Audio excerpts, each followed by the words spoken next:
Hey there, Knicks fans. How you doing?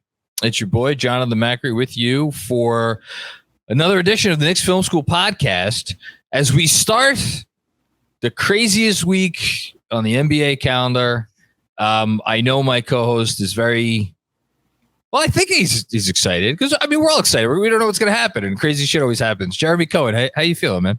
Oh, I am so excited, Jon. So excited. It's wonderful. This is what it's all about, right? I mean, it's not. It's all about the championship. But this is fun. It's exciting. It's stressful. It's terrible. But it's beautiful. It's everything. It's a beautiful mess. So I love it. And hopefully, and Jeremy, we had some breaking news before. Did you know? I don't know if you saw this come across your timeline. The Rockets plan to pursue every free agent this summer. I saw that. I hope it works out for him because that's a very bold move. I would not have anticipated it. Yeah. They plan to squeeze 17 players into their $60 million in cap space, which is more than you could fit on a roster. But these are trivialities when it comes to the Rockets master plan. So we had a busy weekend, kind of. We had a couple of pieces of Knicks news that we're going to get to in just a few minutes. We have a cap or no cap today as relates to the Knicks news that we got. But first, just a very, very quick, I'll say, rumors roundup. We've discussed this stuff on other shows. Me and you haven't gotten a chance to talk about it. So I guess as it pertains to the Knicks, I mean, what do you want? You want to do Paul George first, and then Zach LaVine, and is there anything else? Did I miss anybody? Those are the two, right? In terms of targets that have been talked about, those are the two. Yes, that have been discussed. So Paul George, again, just for anybody who may have missed it, the Knicks reached out to the Clippers. That's per an LA Times writer. It's been reported on that the two sides spoke by a lot of different people, but I think the consensus is that those talks did not really go very far. The implication seems to be that the Clippers maybe want a lot, which is not surprising for a number of reasons, and that maybe the Knicks, considering George's age, injury history, impending salary, et cetera, don't want to pay a big cost. I've said my thing on Paul George. I think he's a great fit on the court. Pretty much in every other way, it's not a great fit. Do you have anything you want to add on the PG thing? Not a whole lot. Listen, you're investing in basically a 2-year window with him there. Yep. It's hard to turn him into something else. The money going out is essentially a package that consists of RJ and Fournier, and who knows what other draft pick compensation. I get it. To me, it feels higher risk, higher reward than what you would get with other targets who feel realistically on the market. It's also not something I necessarily feel super comfortable with. I get the idea of going in on this window. It's hard for me to do that for someone who has been so injured over the last 4 years. And I guess the main question I have is for the people who are gung-ho on him, but also are not as comfortable with other players who have a larger track or better track record for injury. Why? Obviously the talent is there. There's no denying it. That's why you would be getting Paul George. But and talent and fit. Yeah. It's not the easiest. And also I would imagine as he gets older, look, these things aren't going to get better. It's harder to find health as you grow older, but even still, him working with Randall, you'd imagine that George probably plays more of the 4 as he gets older and fits more in that position. Doesn't have to chase threes as much. Can play a little bit more physical. Look, obviously the answer to that would be, we'll just move Randall. Sure, but you have to move the right pieces involved and get things going. And it's a lot. It puts a lot of stress on where the Knicks are at. I think it hurts them. It can help them 100%, but it could absolutely hurt them in the short term. And then the long term, you're looking at a team that has very little money now to go out and get better players. You're not trading Jalen Brunson. And that's still, even with the concept of if you moved off of Julius Randle or Emmanuel quickly or anyone else, it's just harder to replicate that salary. And this new CBA makes it harder to get salary in the building when you're already above the salary cap. So it's, I get it. Not really for me. I would prefer to look elsewhere, but I do understand it. I think, look, it's pretty simple. If the Knicks think that trading for Paul George gives them I don't know what your percentage chance needs to be, but like a real number of winning a championship in the next 2 years, given a reasonable cost, you probably make the deal. I don't know if I necessarily feel that it opens their championship window all that high. I think it maybe it gets them closer in the next 2 years, but I would still imagine it would leave us being like, okay, we're really close, still need another somewhat significant move. And if that's where you're at, then it's probably not the avenue to go down. Again, pending, again, we could go back and forth about what the cost would need to be. We don't need to. Let's wait until such time as maybe talks get further and we need to dive into it more. The LaVine thing, I mean, God knows we spent a lot of time already talking about Zach LaVine, the player. The news this week, Clutch perhaps does not want him coming to the Knicks. To which I say, it is what it is. If that's the case, I don't have many thoughts on this. Do you? I have some. Well, first off, if we were still doing game ball in detention, I would put reading comprehension in detention, because it just feels like this has completely gone in a crazy direction, right? I'm not even saying this. I'm not even saying it's because I talked at length about Zach LaVine. If the Knicks don't go with Zach LaVine, I will live. I will be fine.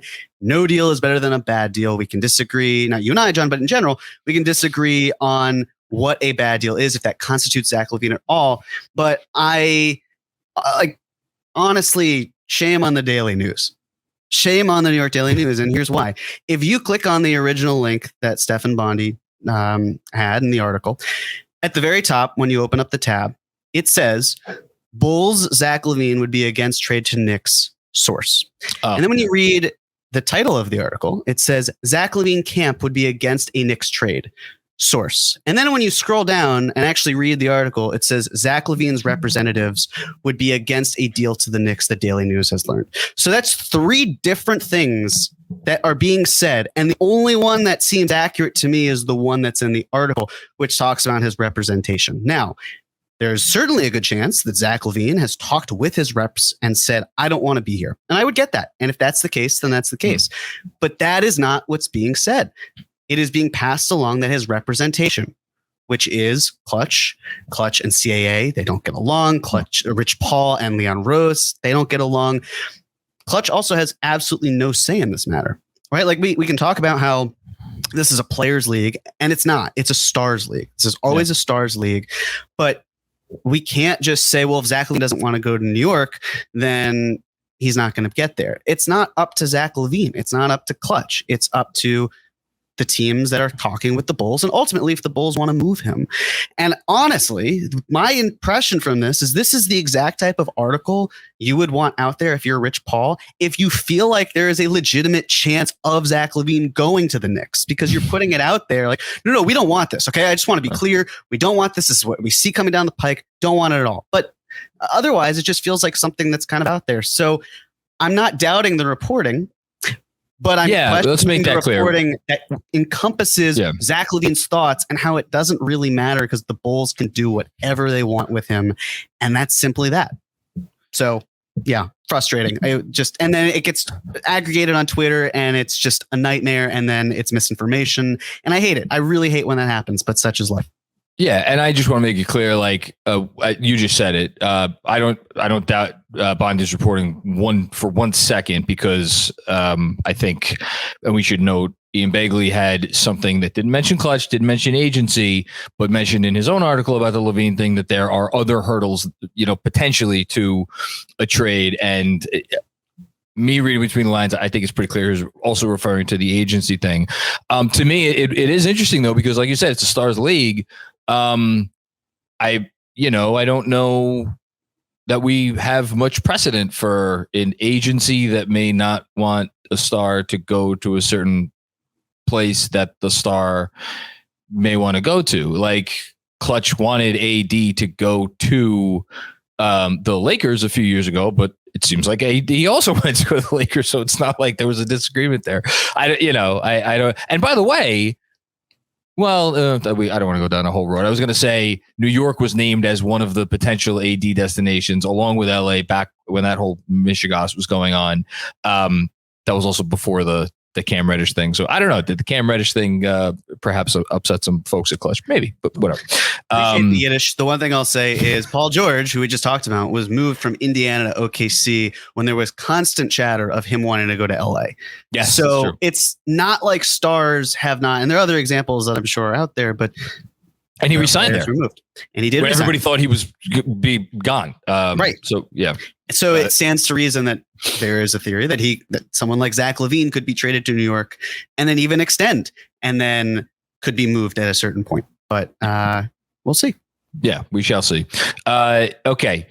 That moves us on to the actual two pieces of news, which is one, Derrick Rose's team option, $15.6 million, will not be picked up for next season. Doesn't mean he couldn't be back in New York, but I think Steve Popper is the only one that has this. It doesn't say, it's absolutely 100% ironclad that he's not going to be back, but seems to indicate that there's a strong likelihood that this time in New York is done and that he will have an opportunity to go sign somewhere else to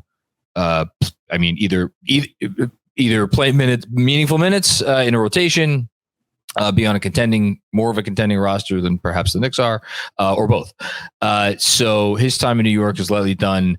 I'll say a quick 2-second thing on Rose in a minute, but the other piece of news, Josh Hart moved his decision deadline for when he has to decide on his player option for next season to Thursday at midnight. Which is, of course, the day before free agency begins. So Jeremy's going to have a lot on where that leaves the Knicks cap situation. I just want to say really briefly on Rose, I think he was a meaningful Knick, and considering how many Knicks have come through this franchise in the last 20 plus years that have been anything but meaningful, I think that's notable. And the lasting kind of feeling, image, whatever you want to say, of Rose that I will have is just once or twice or three times, sometimes more, every game that he played for the first season he was here. Actually, let me rephrase that. The first season he was back here after putting aside his first year here, and a little bit into his second year, not so much this season. He did something that would make you be like, man, this guy is still, when he needs to be, when he wants to be, when he feels he has to pull it out, one of the 10 or 12 best point guards in the league. It would be that impressive. And it was just, he could really do no wrong for his first, again, that first run back here, 30 whatever games it was after the trade from Detroit. So, tip of the cap to Derrick Rose. What didn't go so great your first season here, but more than made up for it and then some. He'll be missed by all accounts. Great guy in the locker room, the whole thing. The We Here season was absolutely fantastic, and he played a huge part in coming to a team that was under 500 and needed some sort of spark, and he gave them exactly that. And then some. I was not in favor of adding him when he came back. I still didn't love the first stint. I didn't see the reasoning behind adding an older point guard for a team that was underwater, that had its draft pick, that I felt was better off just getting a solid pick in the draft and moving on from there. And he flipped it on its head, and it's fine because the Knicks still found a way to draft Quentin Grimes. So it worked out a-okay there. But yes, I think that the lasting impact will be felt less so from our vantage point, but kind of carried on through the younger players that he's worked with. Hope so. And hopefully that gets passed along and it keeps going, because he's, by all accounts, a genius basketball player in terms of his knowledge and his gratitude, just how he changed his own game after injury, and the success he found. It's hard not to enjoy that as a sports fan and just as a person, seeing someone succeed like that. So he'll be missed. He obviously did not see any significant time since December until the end of the season, but he played what by all accounts were a crucial role in being a great teammate, and that's really important. Top five, maybe some Patreon content for the summer. Top five injury, what if injury related career for Derrick Rose, along with Bill Walton, Grant Hill. He's won an MVP, so he's got to be right up at or near the top of that list. Okay, without further ado. Well, do we want to just quickly? Oh yeah, what else is there? I figured we could talk about the draft. Just the draft. Just briefly. That thing. I know it's an oversight for Knicks fans, but it happened. It did. How do you feel a few days later, John? I feel the same way I did that night, which is just fine. Like I feel. I mean, I guess I have to respond to all the people who are like, Leon Rose asleep at the wheel. How dare they not trade? Like, look, I made my stance clear going into the draft. Yeah, did I think it would have been nice? Would have been important for them to figure out a way to just get a young player out of this, get someone in the pipeline. Yeah, would have been really nice. But we're not. Me and you are not. Because I have a feeling you're going to feel the same way as me, which is that like you're not losing any sleep over the fact that they didn't get a pick in the draft. Maybe I'm wrong. I'll let you say for yourself. But like, we don't know the deals that were available. We don't know what was or was not offered for Obi Toppin. We don't know what else the Knicks might have on the front burner or the back burner. Like, there's so many unknowns. Like, it's totally fine for me, at least. I feel very, very, very, very comfortable to critique and criticize moves that a front office makes. I never feel particularly comfortable criticizing moves not made unless there's ample reporting on the circumstances behind those moves. And even then, you can never be sure the whole story. So like, they didn't trade into the draft, they didn't get a pick. It's like I'm not going to go crazy about it. I think as a fan while watching it, I was frustrated because you see all these other teams and like, I want that to be my team's chance, because last year, with all due respect to Trevor Keels, it didn't exactly feel as exhilarating. So it's like, well, probably not. So while considering Trevor Keels' existence, it just did not do it much for me. So it would have been nice to see it again. And there's a young pipeline. You hope it goes through. My feeling going into the draft leading up to it was the same as how I left it. I was really happy that the Knicks did not use Obi Toppin to get into the end of the first round, beginning of the second. He is much better suited in some sort of other move. But I'd say the main thing for me was, okay, the Knicks aren't trading into the draft because the money is going to be extremely tight. That is where it all kind of comes into play, where if you are pressed up against the luxury tax, and the Knicks, who, by the way, I mean, we probably should have seen this coming. They didn't work out any projected first round picks.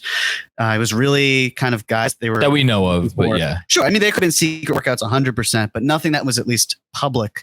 So it stands to reason that they actually weren't really considering moving much in at all, and they were more focused on bigger fish and free agency or with the trade market. So it would have been really nice, but I think it's going to be razor thin margins in terms of the finances, and every dollar, every penny will count.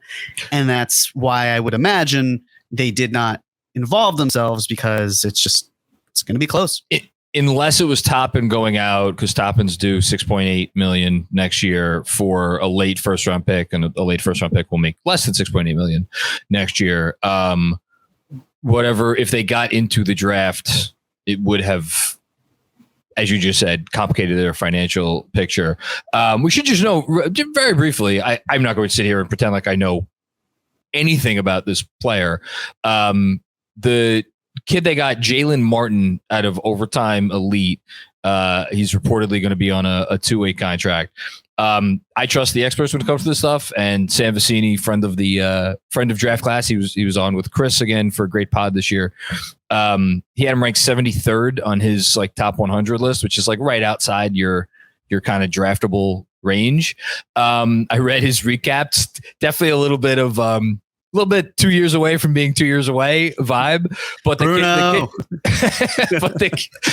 is Bruno like 30 now? I think he's like, that's probably a while ago. He's got to be in his mid 50s at this point. I don't know. Like me.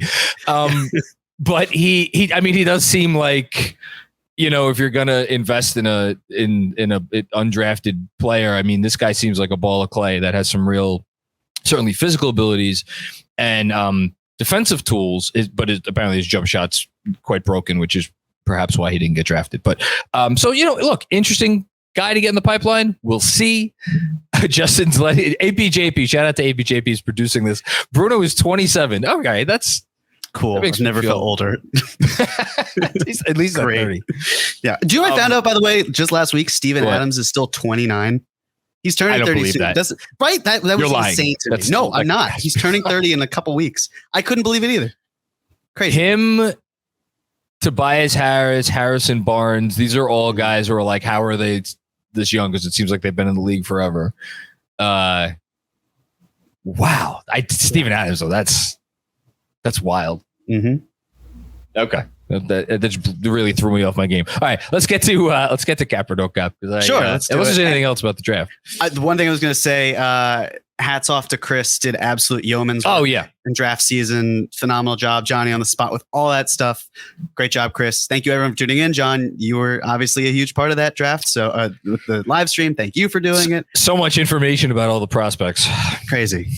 But yeah, now we get to shift gears, moving past the draft and moving to free agency. If we're ready to pull up there we go. All right. So I wasn't expecting to do a cap or no cap.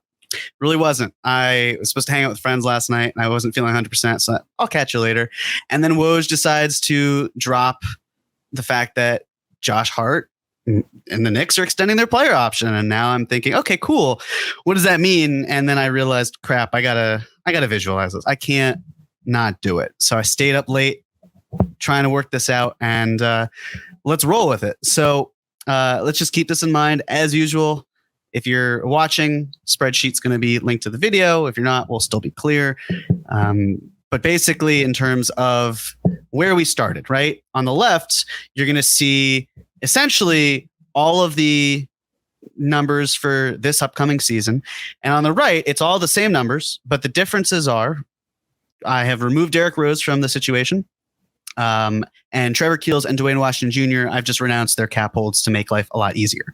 So if, as we're, because the prevailing thought at the time was, well, Josh Hart, he opts out. What does that mean for his salary? He'd have a $19.44 million cap hold. I have talked at length already this offseason about how important it would be if he opts in. Hopefully that rings true enough that it works, because it would just make the finances so much easier and so much cleaner. But as of right now, if Josh Hart opted out and the Knicks kept Daquan Jeffries and Isaiah Roby on the books with their non-guaranteed contracts, they're not guaranteed until January, the Knicks would have a little over $2 million in luxury tax space. And I know meaning you might be space, wondering, sorry, yes. Meaning space before they get above the luxury tax, which I don't think we need to say again, because we say in every episode, the Knicks do not want to pay the tax this year. But for anybody who may have missed the last month plus of episodes, the Knicks don't want to pay the tax next year. Continue, right, please. And so the Knicks can go above the luxury tax line of 165. It's not a hard tax. It's not hard. They're not hard capped.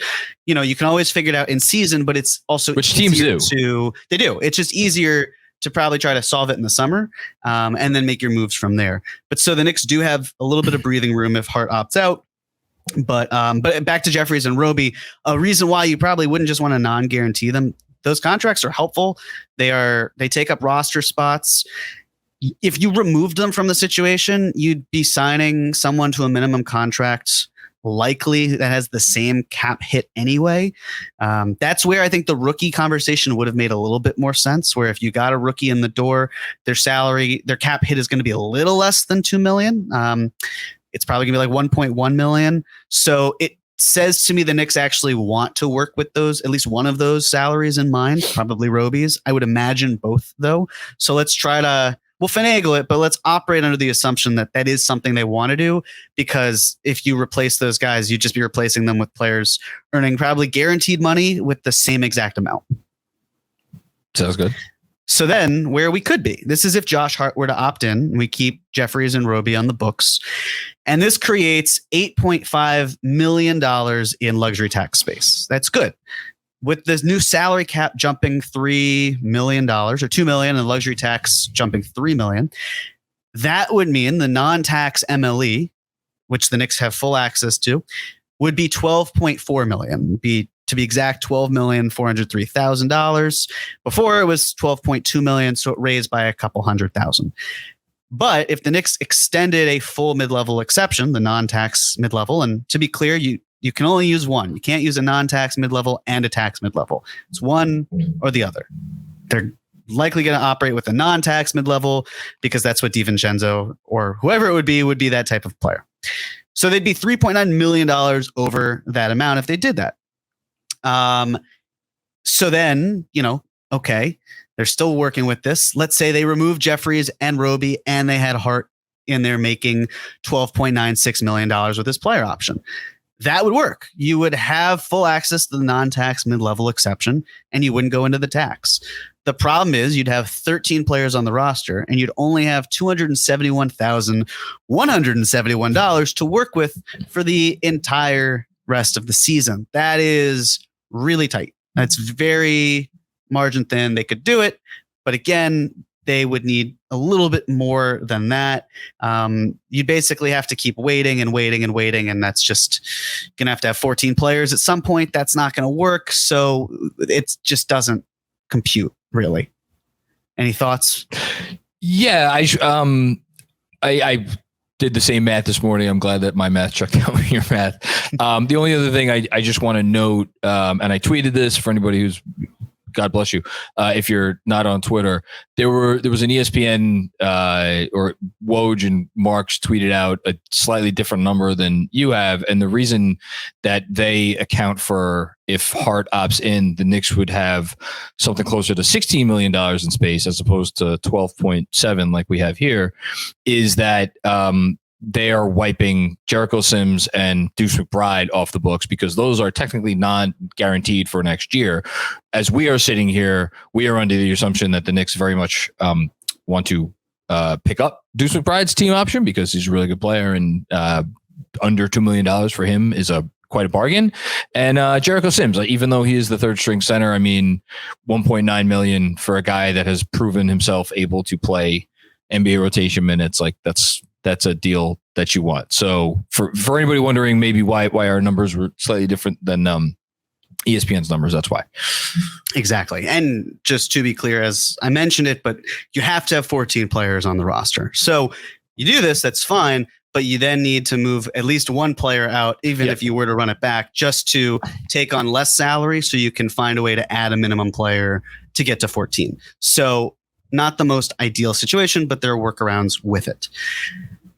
Let's talk about trimming salary. Oh, Evan. For anybody who's just listening, we have a picture of Evan Fournier on a slide that says trimming salary. He's smiling, though. Because you know why? Because he'll be happy to have his salary trimmed from New York's payroll. Yes, he won't be in New York anymore. So this is one example, but essentially if the Knicks were to call up the Spurs and say, hey, we know you just drafted Victor Wembanyama. We know that he needs a little bit of acclimation.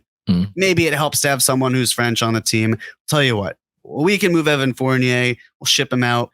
We could send some cash to make up the difference. And in return, we'll take on Doug McDermott. Both are essentially expiring free agents. We don't even have to play Doug McDermott.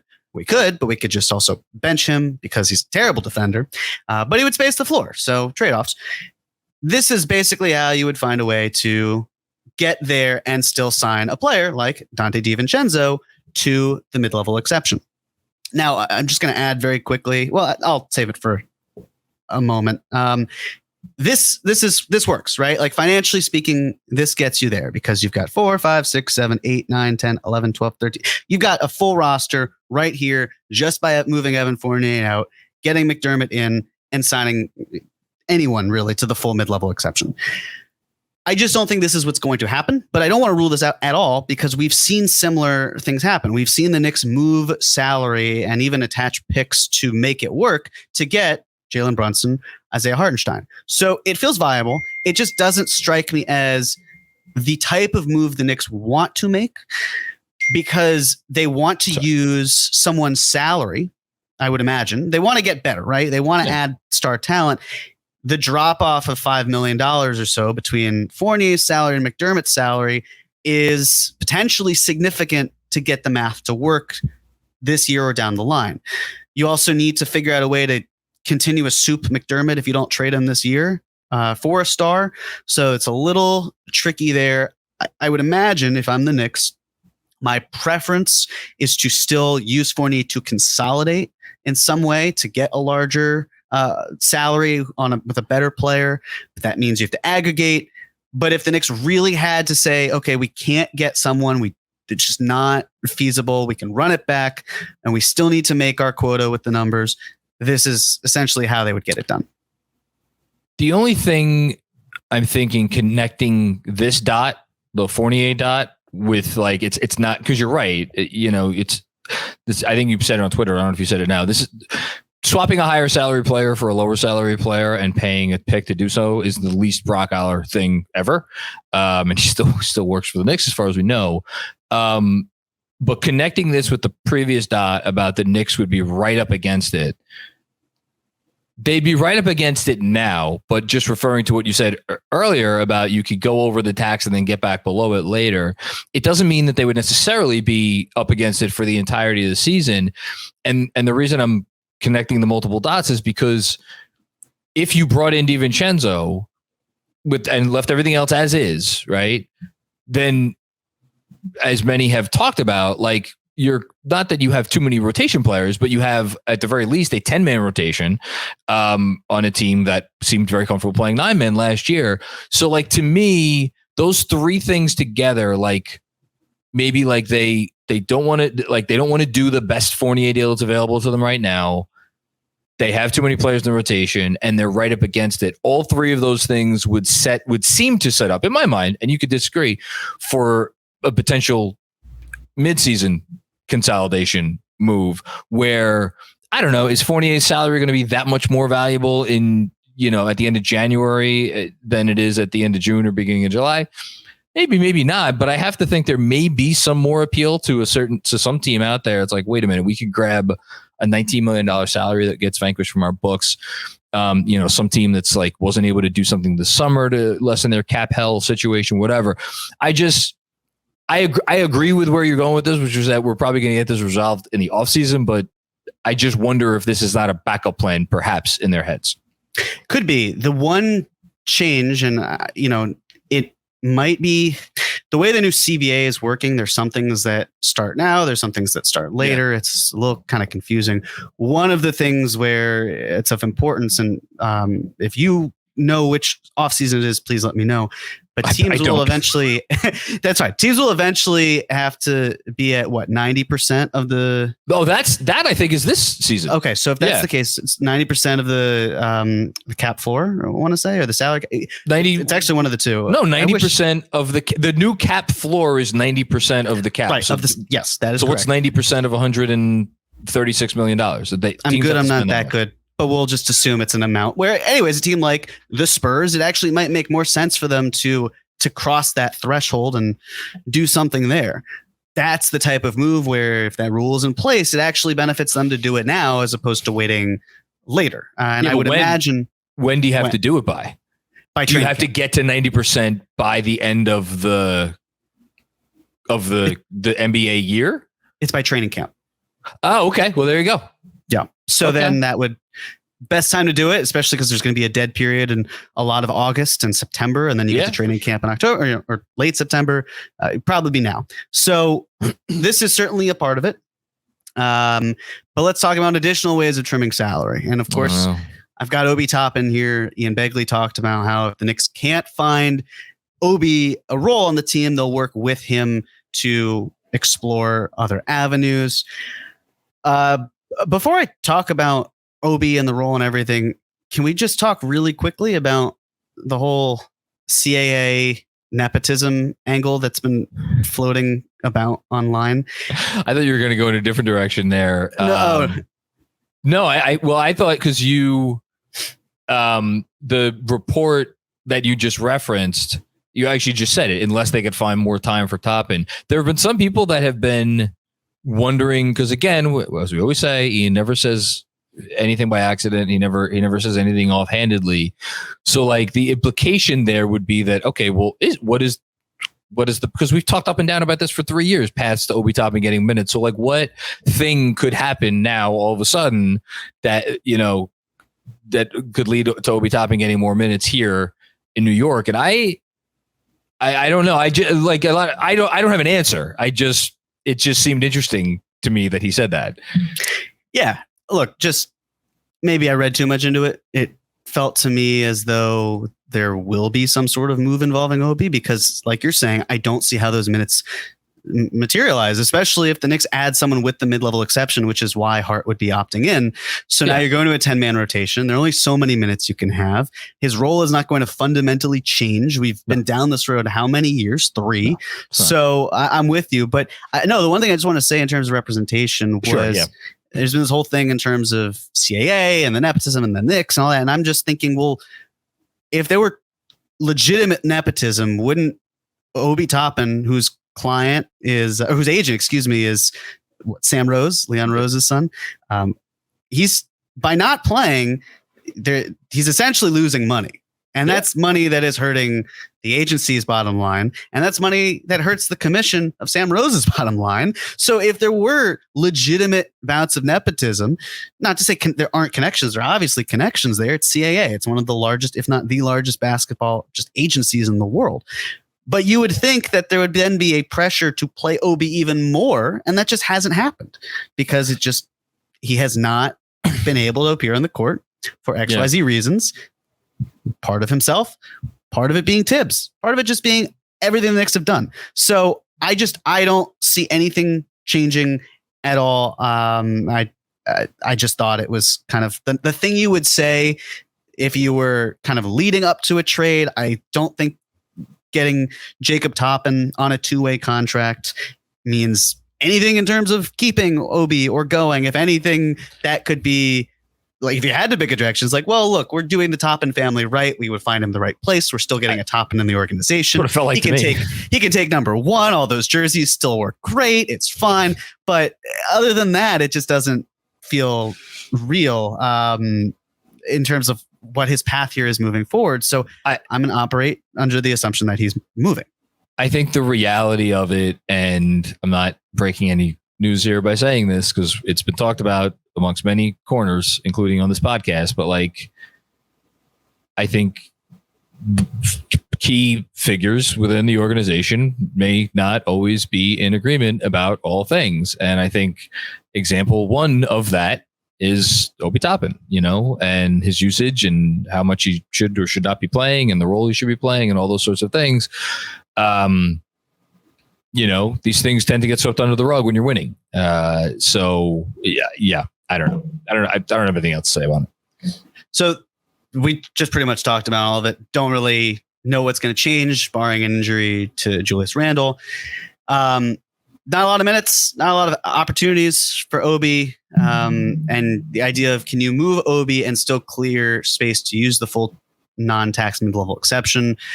You probably need to. You do need to, as I will document and kind of have, like, you have to move Obi or someone out for a little bit less money coming in. And of course, the question is, who would be that player? And I'm stumped. I'm legitimately stumped in terms of who the replacement is that will, kind of, Obi goes out and there's a little less money coming in, and who could be a suitable replacement? Because it's hard to find that type of player where the deals work. Off the top of my head, one guess in terms of a place that Obi could go, and this is me completely speculating 100%, but I could see Obi having a very prominent role, which is what it sounds like the Knicks and Obi are trying to work together to do. In Washington. That was the Wizards. That was what I was going to say. You're looking at a team that is completely rebuilding, where the Knicks are, the Wizards don't have a single power forward not named Danilo Gallinari who's turning 35 years old. Right, like Avdia, he could nominal power forward, right? Yes, I'm like pure power forward. You've got guys who can shift up, and they've got Anthony Gill and some other. I think Cooks is there too, but no one who's really what Obi would represent to them, which is young talent that they could take a flyer on. They don't have much money on the books next offseason. You nailed that. Yeah. So it's like they can afford to extend Obi at a good amount where they both feel comfortable with how they're working. Keep in mind who signed or who was just brought in leadership wise with the Wizards. You had Michael Winger, who came from the Clippers. Obviously, the Knicks and the Clippers traded twice in between the 2020 trade deadline and I guess before Winger left, the other time being involved with the draft, with the moving down. And then another person is Will Dawkins, who is the right-hand man to Winger. Will Dawkins comes from the Thunder, VP of basketball operations there. The Knicks and the Thunder, since Leon Rose took over, have traded 4 different times. That's a lot. It's a lot of times to trade with them. So there's clearly a familiarity between the teams. It's a connections-based industry. So I would imagine something could be worked out there. I'm sure people are wondering, hey, could the Knicks find a way to involve the Wizards' first round pick, get it to be unprotected? No. Maybe there's a way to unlock the protections and exchange. It comes in the form of an extra second round pick. But the thing that I have my eyes on really from the Wizards is what I've had my eyes on for a little bit now, but I said this on an episode of Cream, but there was no way of realistically getting them, which is, what do the Wizards have now, John? Any idea? Nice pink uniforms. What?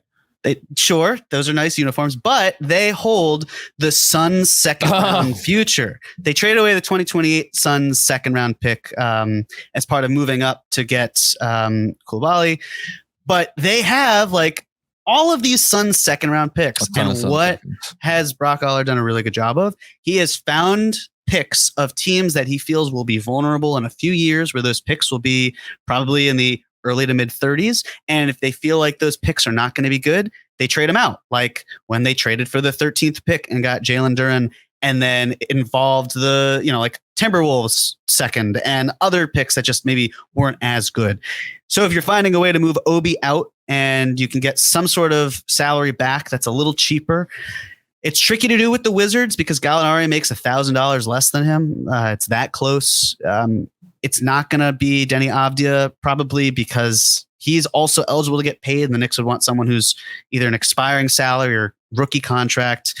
You could make Kispert and another salary work and still find a way to a minimum guy, but it can't be Rollins or any of the players they just acquired from the Warriors or the Suns because of aggregation issues. So I'd be surprised if they traded Kispert. Kispert seems like a guy that they're gonna. He could put up some. Considering who else is on their roster now, he could put up some big numbers this year.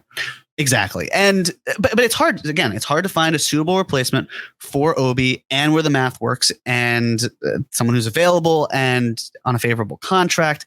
It's a lot, but it just, after the draft and I was looking, and clearly you had the same thought, the Wizards make so much sense for Obi and the connections there, the assets that could go back and forth.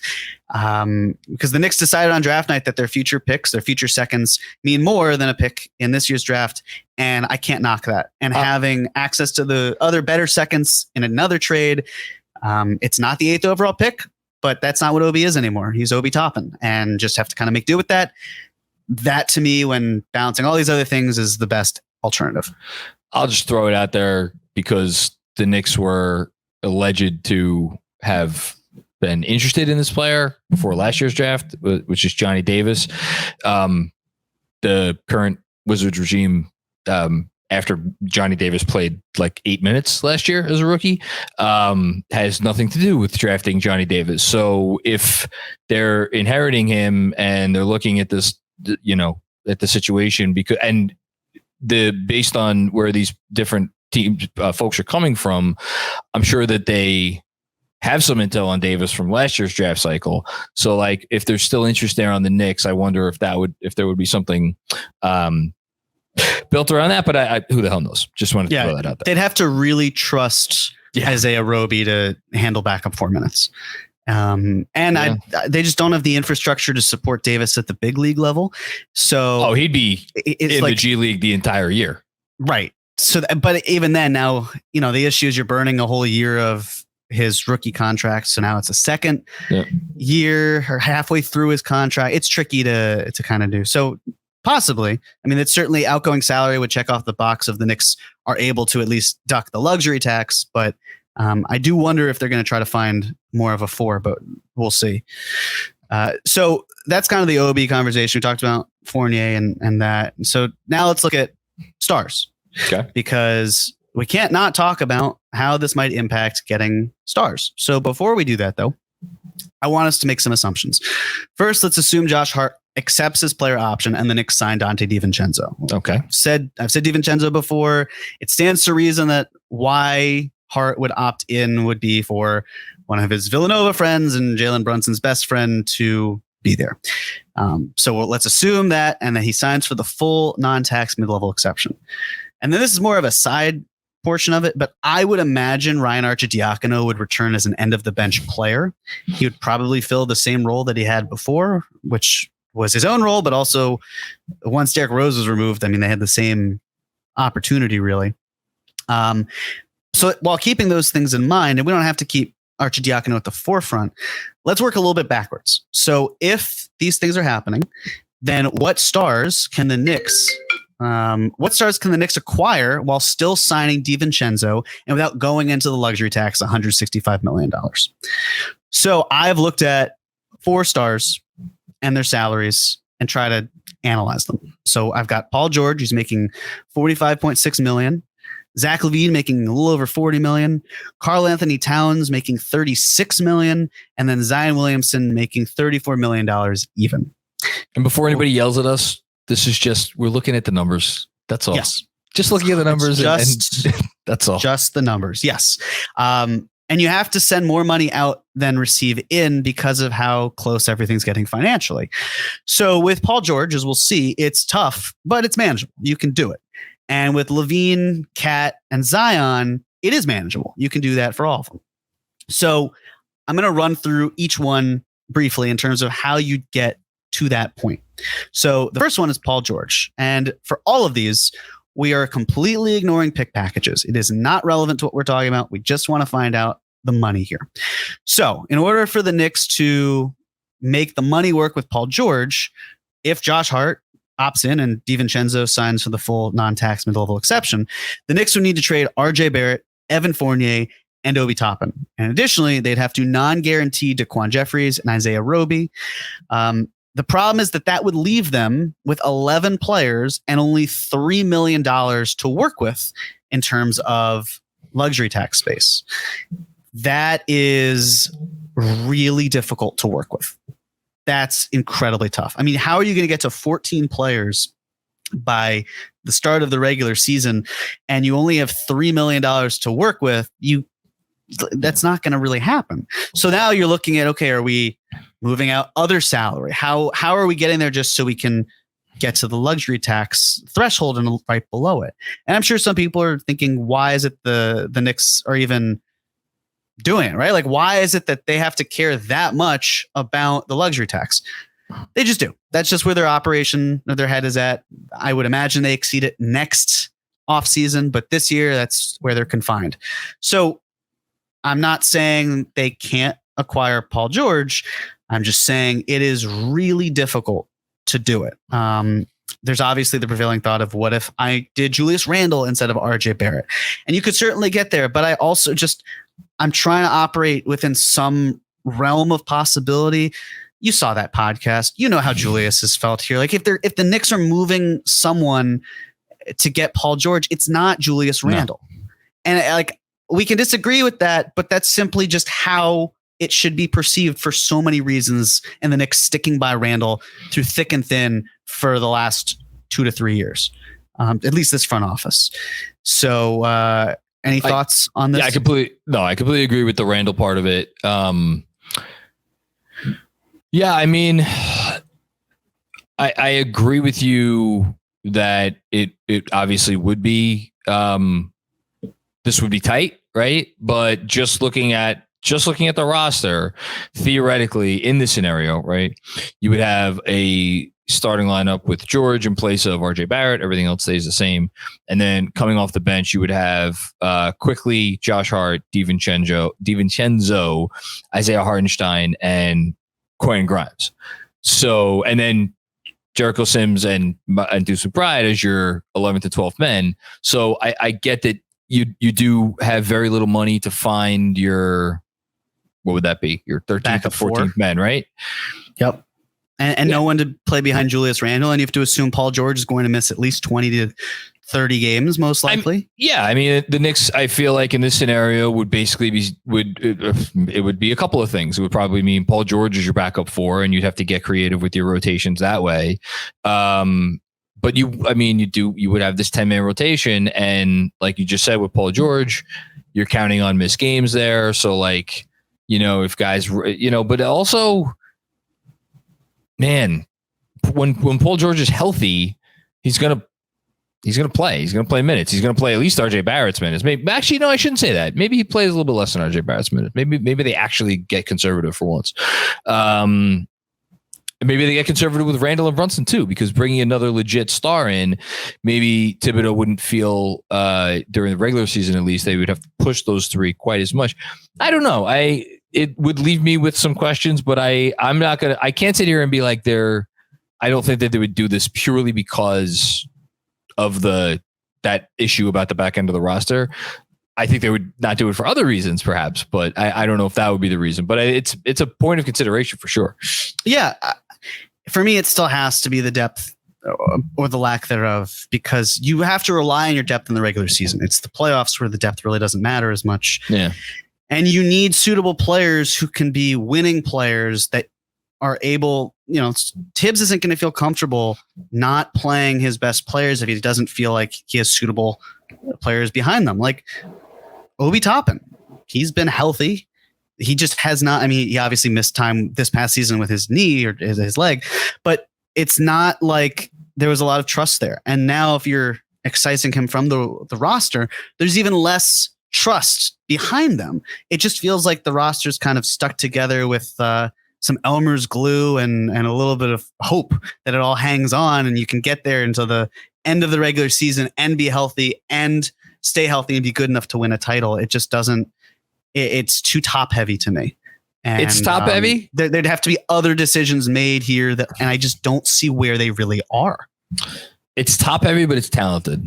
Sure. And I think there would come a price point, I should say, in picks, which we are ignoring here, and we're not going to get into because we don't have time to sit here and talk about how many picks, if any, is appropriate to send to LA in a Paul George trade. But like, I do think that there would come a price point where they would feel comfortable, because one would think, might be wrong, but one would think that when the fact that they called the Clippers to inquire about Paul George, at the very least, meant that they were open to the idea of dealing with the salary issue, and the all that would come with that, unless that was when they were operating on a belief that Hart would be opting out. Oh, okay, that's possible. And then too. They don't have to worry as much about getting pressed up financially because they could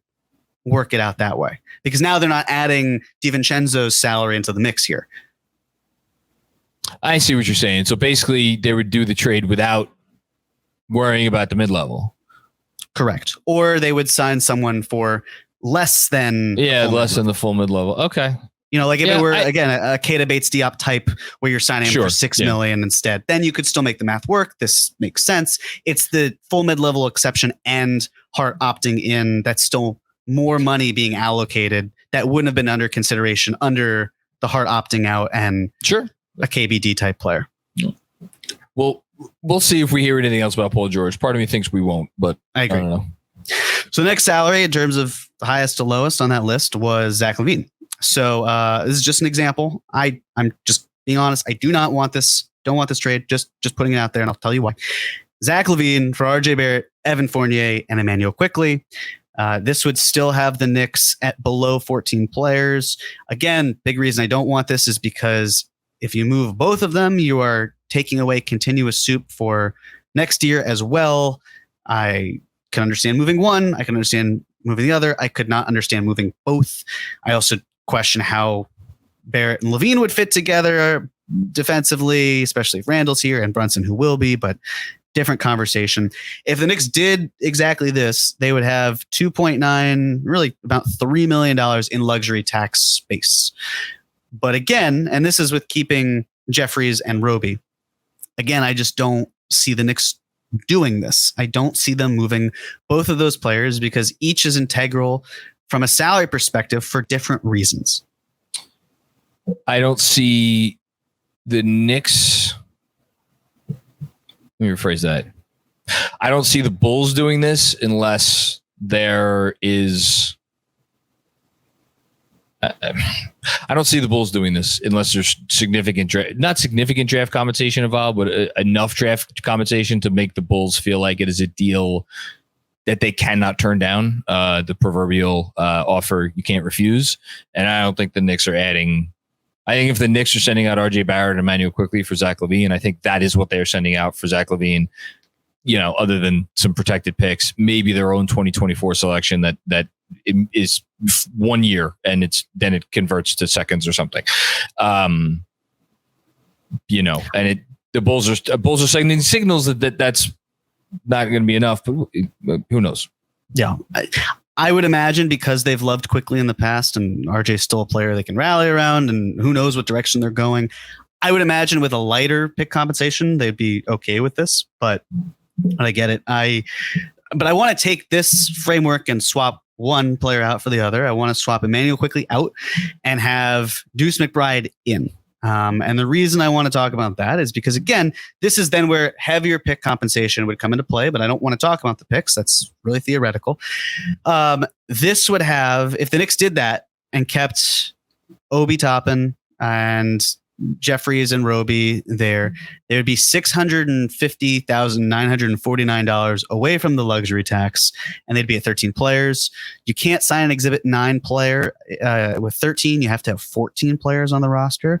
But this type of move, if the Knicks went about it this way and added those picks, would lend credence to the idea of moving Obi Toppin, which again, I think they're going to do anyway, for someone who earns a little bit less. You give the Knicks a little bit more breathing room, and that probably gets them a minimum salary slot for an Arcidiacono type that then it's not $650,949 of space. It's actually, closer to maybe $1.5 million, probably closer to $2 million if we're being honest.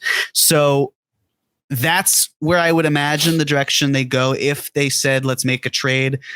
Let's go for it and try to upgrade the roster in some capacity. It'd be this framework plus picks and then move Obi for less money to get you to 14 and still be below the luxury tax. Again, if they're doing something large, this is my guess in terms of how they operate. What do you think? Yeah, everything you said makes sense. And I just want to note for anybody who may just be listening and not watching, all of these examples we're giving assumes DiVincenzo, they have the full non-tax player mid-level, and that they are signing DiVincenzo with that money. So again, if you're just following along, this gets them from a 9-man rotation to a 10-man rotation. Zach LaVine takes RJ Barrett's place in the starting lineup, and again, your backup five-man group is Quickley, DiVincenzo, Grimes. At the moment, Obi Toppin, and then Isaiah Hartenstein. And then if they swap out Obi for someone else, I guess the thing that I'm thinking in the back of my mind as you're talking about, swapping out Obi in a separate deal is like the notion of bringing in a backup four who can be your backup four when the games don't really matter. Regular season games matter. The regular season games obviously matter, but like the guy who should be backing up Julius Randle, the guy who deserves to be playing 12 minutes a game or 13 minutes a game. And if it's a tight game against a really good opponent, well, you're not going to put in that player. You're going to actually just run and have, Josh Hart be your backup four, which the Knicks have already shown a comfortability with. The difference is with LaVine in place of RJ does make you like, I think in that scenario I just outlaid, Thibodeau has talked before about, even though he only did it once, the openness of playing go in terms of a backup four, like between Josh Hart and RJ Barrett, like we're fine there. Like we have enough size in the backups. Like put them at the 3 and the 4, and we'll make do. Now you don't have RJ anymore. Now you have Levine. I think they're probably about the same height, but like, RJ's a little bit of a bigger body. Like, so then essentially you're saying, okay, when the chips are down and the games really count, Josh Hart's our backup 4. I don't know how comfortable they would be with that. Maybe they would, maybe they wouldn't. I'm inclined to think they would not be. I don't think they would either. That's my inclination, is to say they would not be. And who knows? Maybe they'd be able to get someone on the cheap for a couple $1 million. Like, who's the other McDaniels that Philly traded for from Charlotte during the season? I don't know. Maybe he's going to get a nice. Yeah, maybe he'll get a nice payday. But like, that's kind of the player that I'm thinking of when I'm imagining. But he's probably going to get paid more than what I'm imagining here. I don't know. But it creates some dicey choices. That's all. It does. And I think the thing to keep in mind as well is DiVincenzo has shown that he can be a very strong defender. He's graded out really well on that. Really good catch and shooter, high volume threes. He fits very well with what the Knicks need.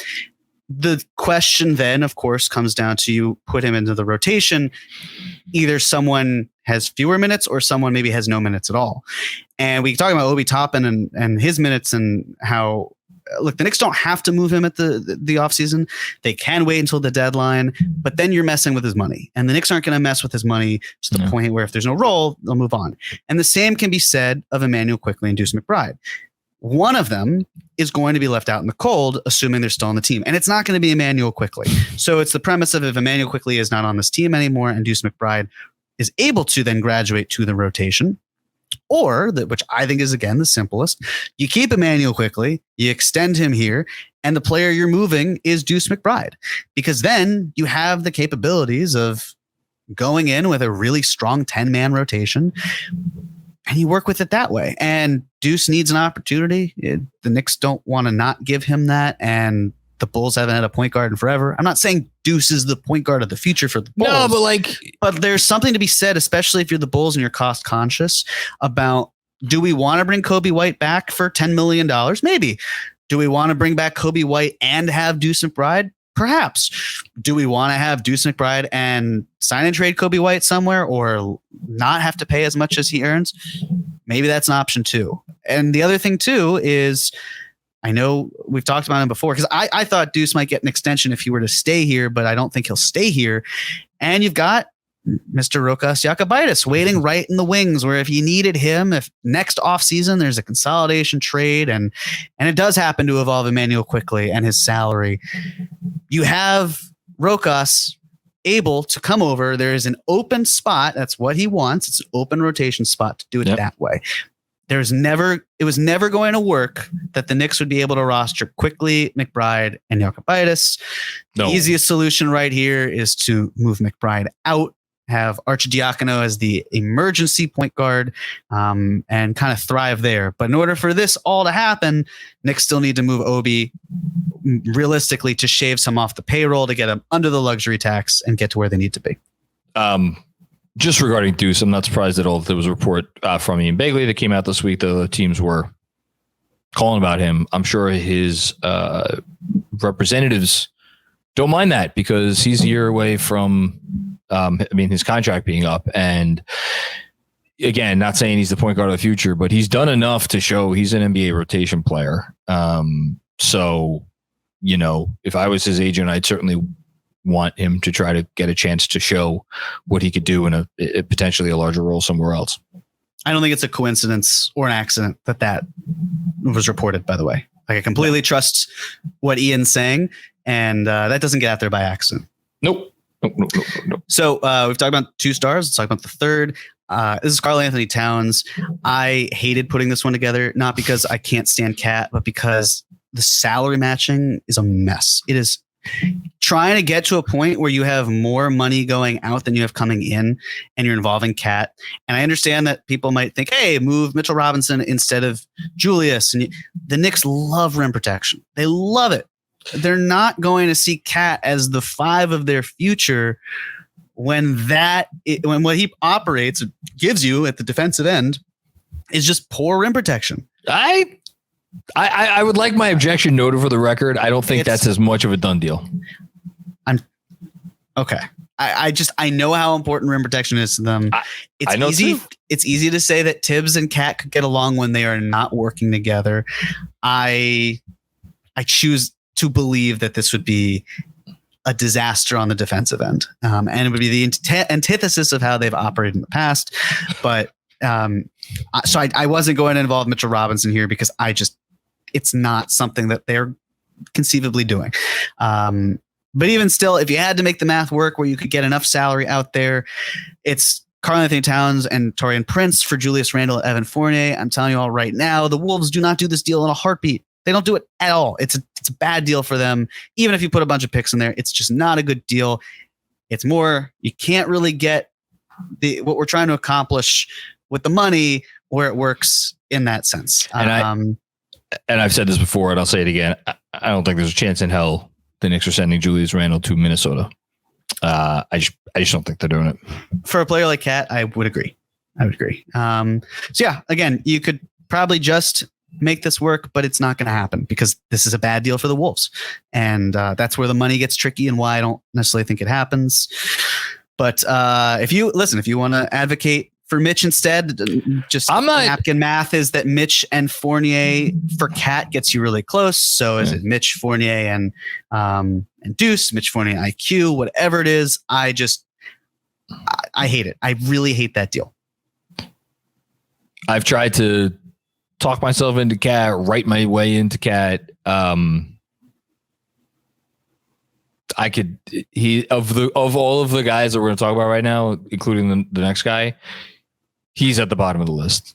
My heart can't get behind it. Mm-hmm. The idea of acquiring him at the 4, at the 5, at the fucking 3, it's not with that there. Salary, the next extension. Oh my God. It's like, yeah, I don't know. I just can't. Watched too many of his games over the years, and it's just not. And I wrote a whole thing about how, man, if you just look at what he's able to do, and he could do some stuff for some special things on the offensive end. There is an argument that if he is slotted in the right role with a real leader at the point guard position, in particular, Jalen Brunson, obviously, where he could almost, be essentially a I'm trying to think. Like a center version of Klay Thompson, not in terms of how Klay Thompson like runs off screens and shit, but just like a guy who could, on the right night look like one of the 2 or 3 most important offensive players in the league, and he doesn't take a dribble like at his prime. I'm talking about like the center version of that.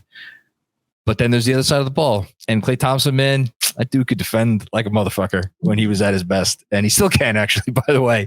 And I just, man. Yeah. I don't know. Okay. And the last player is Zion Williamson, where this would just be, again, hard to make math really work here because the Pelicans are cap conscious and they've got a lot of costs they have to worry about. So if it's Zion for Julius and Isaiah Hartenstein, which again, I don't think the Pelicans take that. I don't think the Knicks necessarily do that. It would be some of the most egregious spacing you have ever seen with RJ Barrett, Zion Williamson, and Mitchell Robinson. Just awful stuff. Especially for a team that needs more spacing. Considering how the playoffs went, this would be less. It's just even if the math gets you close enough, the fit is just without other moving pieces, and you've traded picks out. It's just a nightmare. And I just would be shocked if the Pelicans didn't move Zion for Scoot Henderson. Maybe the opportunity arose, maybe it didn't, but this is not, if you're the Pelicans, you don't move Zion for this. You wait. I was going to say, like, that trade, putting aside what you think of, like, because obviously if you're someone listening to this and you think Scoot Henderson is a generational guard prospect who's going to make, 8 All-NBA teams or something, then you're going to think one way. If you think Zion is like, all he just needs to do is get out of New Orleans and he's automatically going to be an annual MVP candidate, you could think another way. But just like from like a medium valuation perspective on both players, that was such a perfect set up for a trade. Like if ever a trade was going to happen involving this player at this time, with how few games he's played, with whatever else is going on, with Portland's incentives, with Dame, the whole thing. If ever a trade was going to happen, it feels like the trade that was going to happen. And now that did not happen. I'm just like, where are you trading this guy that like you're going to feel comfortable as Portland, or sorry, as New Orleans, where the other team's going to feel comfortable? Like I don't know. I'll say this. I'm utterly fascinated by the situation. Like, I don't even care anything could happen. If he starts the season and he's on the roster day one, like, I'm fascinated to see how that looks and how many days he plays before another injury pops up. Some other Twitter person pops. I'm just very fascinated by it. It's must-watch TV. Yeah. So those are the 4 stars. So just to wrap up, look, maybe the Knicks don't come to an agreement with Josh Hart in terms of the opt-in. I'm inclined to think that pushing back the deadline gives them more time to back channel. By back channel, I don't necessarily mean back channel, but we'll just use it as that word for a player like Dante DiVincenzo. Yeah, there are other players they could go after, but with the connections of Villanova and everything, Ian reported it. Right. Like it's so blatant that it would be DiVincenzo. And if it's not for whatever reason, then we'll recalibrate live and in real time. I'm excited to do that, but I don't see us doing that. No. So then there's, of course, one shoe drops, you got to get the other shoe. It's a domino effect, so to speak. So if that's the case, you now have a combination of 3 things that you could do if you're the Knicks. Or they could be any of these, they could be some of these, they could be all of these. The first one, and this is all to avoid the luxury tax, is moving Evan Fournier out for less money and running it back. Second one, moving Obi Toppin for less money and running it back. And then third is shaking up the roster for a player like Zach LaVine. Again, there could be other stars. The math is just very tight, or if they're not good deals for the other teams, like we talked about with Cat or with Zion. So it's kind of like by process of elimination, once again, I find myself looking at Zach LaVine as the option, not going into this as, oh, Zach LaVine, how do we get him?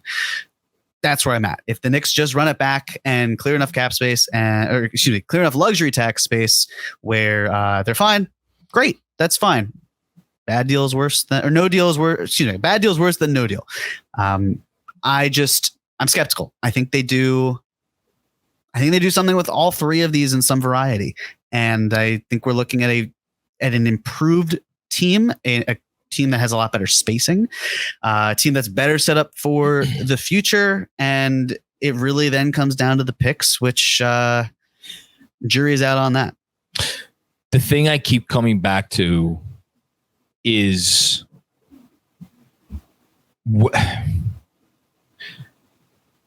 I think, and it sounds like from the fact that you put as much time into this as you did, you think that the full non-taxpayer mid-level should be treated as, and will be treated as by the Knicks, as an asset. Just like RJ Barrett is an asset and Emmanuel Quickley is an asset, and on and on down the line. These are assets. There are 5 teams that have access to the full non-taxpayer mid-level. I think this summer I had a list a little while ago, and I haven't updated it since the draft. It's not a lot of teams, and some of those teams are bad. So, like, look, Dallas just opened up their full non-taxpayer mid-level. Maybe Dante DiVincenzo wants to go play in Dallas. Who knows? It would seem like if he knows he's going to get a path to significant rotation minutes here in New York, and he knows he's going to be playing with players who he knows how to play with, and he likes playing with those players, theoretically. And the fact that there's already been reported interest, like the stars are in alignment. So like when you're factoring in this, when I keep thinking about this next offseason and what they're going to do, I keep factoring in the mid-level and then slotting in DiVincenzo on the mid-level for at least 3 years. That's a real asset that, if you say, well, the rotation's jam-packed or you know, well, you need a backup, like they're not just going to throw that asset out if they have an opportunity to use it. It's going to factor into their plans. So that's why I think everything you're talking about here is so incredibly relevant. And I just, it would be so much easier if there were an ideal situation in terms of a trade target. I don't know that exists, but when our trade situation's ever ideal, it usually involves you making some compromises that are uncomfortable. Yeah. And I don't know. And if they were ideal, then teams would be swarming and the price would be sky high. No, 100%. I agree with everything you're saying. The new CBA also turns the mid-level exception into a traded player exception, which is an important part. Yeah. Because you don't have to do that. However, that doesn't kick in this year. That kicks in the following season. So if you're the Knicks, it's not like you can just leave that amount open and then in mid-season try to trade for someone that fits below the $12.4 million range. It won't work that way. If you're going to use it, it's use it or lose it now, because there's not going to be a buyout candidate on the open market who is A, worth that amount, or B, is likely to be involved in the process. It's kind of just, again, use it or lose it. Now is the time to use it. Use it now. Get Hart to opt in. Extend him in August for a max. Gets his unofficial no trade clause because the 6-month trade restriction will go past the deadline. It works for all parties involved. It makes so much sense. It always has. Hopefully it comes to fruition. But it's going to open other doors that fans are not going to want the Knicks to go down or go through. And that's just how it has to be, one way or another way or both ways. Sorry. Last thing. Two things briefly. My biggest concern is that some cap space team thinks DiVincenzo may be worth more than the non-taxpayer mid-level, which I think is entirely possible. I don't know if I would say it's likely, but I think it's possible. I think it's definitely possible. I think his best years are ahead of him. So, presuming he stays healthy, he's a really good player. That's number one. Number two, for any fans out there who did just hear what Jeremy said, it's like, yeah, that's me, about being uncomfortable with some of the decisions that may be in the offing and be like, why do we need to make these decisions right now? We have such a young roster and so this, that, and the other thing. Go look at the situation down in Atlanta. Yes. Where this fucking team that not long ago was universally praised. It's like, oh, look at all Atlanta with all these nice, tidy little mid-tier contracts and they're movable and this and the other thing. Well, guess the fuck what? Teams either don't want their shit that they're trying to give away. Hi, John Collins. Or teams will take them on, but they're not giving all modicum of value left and right for your contract, for your player, your Clint Capellas and the DeAndre Hunters of the world, or like they're good players signed to like not bad money, but like, so now the Hawks are sitting around staring their own death in the face and they're like, we're not a contender. We have this payroll. What the F are we supposed to do? Like, and look, are the Knicks a better team than the Hawks? Yes, the Knicks are a better team than the Hawks, but like, I'm sorry, they're not a contender. They're not going to magically become a contender overnight if they keep this core together. Even if they do add Dante DiVincenzo, like they need to do something. And might they be able to skirt the luxury tax even the season after this one? It's possible. It's gonna be tough, but like even then, it's like the clock is ticking. So they have a tough job in front of them. That's all. They have a tough job in front of them. I'm not sitting here pretending like this is easy or anything, but they have a tough job in front of them. I, for one, appreciate you, by the way, saying shit and then motherfucker and then saying F that. Got to censor yourself somewhere. But no, I celebrated the Hawks because that was the first team that came to mind. Because they have luxury tax concerns that seem to be far more pressing. And if you're the Knicks, again, a reason you can say billionaires should pay the tax. I hear that 100%. It's not about should or shouldn't. It's about when there is like baseball. Why Hal Steinbrenner doesn't open up the checkbook every single year and go into the luxury tax and go as far as he can, put a winning team. That's a different story. This, because it's a little bit more punitive in terms of luxuries and aprons and all that, you want to delay that starting time as much as you can. And that's why I think the following offseason is when that officially starts with the tax. But the Knicks don't need to go into the tax. The reason that probably fans want the Knicks to go into the tax is to keep everybody.